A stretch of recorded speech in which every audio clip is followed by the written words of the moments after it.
Hey, this is Jeff Tricoli with the Tricoli team here in Southeast Florida. And just today, I just wanted to talk about what you must disclose when you sell your home here in 2026 here in Southeast Florida. There's things we're legally required to disclose to buyers when you go to sell your home. So that's just one of the aspects we're going to help with, making sure we get you that disclosure, making sure we get the necessary information in that disclosure to provide to the buyer and their agent and their inspector. We had a seller, recently ask us, there's certain things that are wrong with the house or happen to the house and had these remodels done because of this, certain leaks and that sort of thing. Kind of don't really want to disclose that. Kind of turned around and said, here's why it's important. Years down the road or, after closing, we don't want that coming back, turning into a lawsuit, turning into issues later. We ended up disclosing everything, explained everything, exactly what the process was, how they did the work properly to get everything remediated and the work done and the home sold smoothly.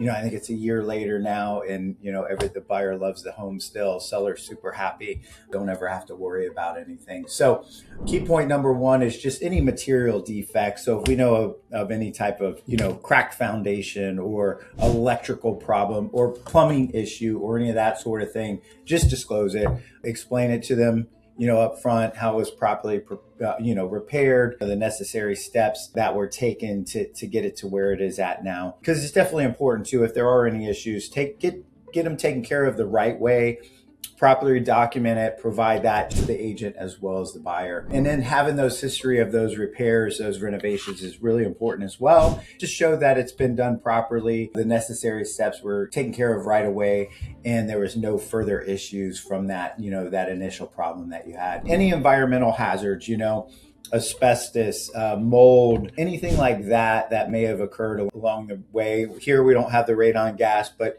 in some of the northern states, I know deal with radon, that sort of thing. Those type of things, lead-based paint, any homes built before 1978, we have to disclose. We know of any lead-based paint, we provide pamphlets and that sort of thing to disclose what potential issues could come up about that. Most of the time it's not an issue, but if there was ever anything that we know of, we definitely want to disclose that and bring that, to the point. So these are just some of the things that we need to disclose, kind of go over. And we usually try to get this done at the beginning when we first list the home, get it out of the way. That way we can explain to everybody exactly what's going on or what may have happened in the past. Again, if you want any more information on this or anything else about selling your home, give us a call, email us, text us anytime. Again, this is Jeff Tricoli, the Tricoli Real Estate team. Have a great day.